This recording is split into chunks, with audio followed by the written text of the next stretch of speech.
Dalam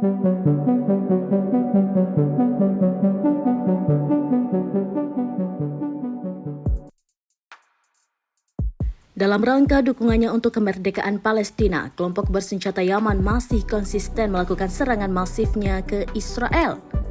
Brigadir Jenderal Yahya Saree, juru bicara militer Angkatan Bersenjata Yaman yang berafiliasi dengan kelompok Ansarullah, melaporkan 2 operasi militer signifikan yang menargetkan Israel pada Jumat 27 September 2024.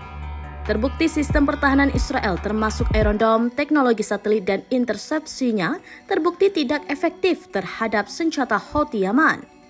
Dalam operasi pertama, rudal balistik hipersonik Palestine 2 menyerang instalasi militer di Tel Aviv menurut Saree. Serangan kedua menggunakan pesawat tak berawak atau drone Jaffa dilaporkan mengenai target kritis di wilayah Ashkelon.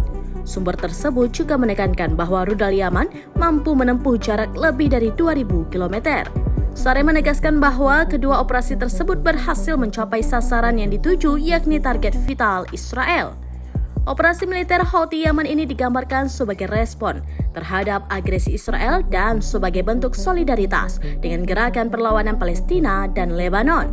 Ia menekankan bahwa tindakan militer lebih lanjut terhadap Israel akan terus berlanjut hingga serangan terhadap Gaza dan Lebanon berhenti, mengutip Palestine Chronicle.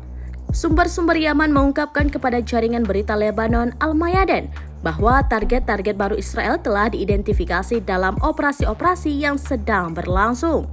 Hal ini juga menggarisbawahi bahwa Yaman tetap berkomitmen untuk mendukung Palestina. Yaman menegaskan akan terus menyerang lokasi-lokasi sensitif dan strategis di Israel.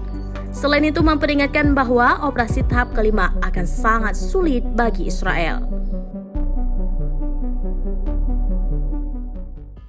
Download Tribun X sekarang, menghadirkan lokal menjadi Indonesia.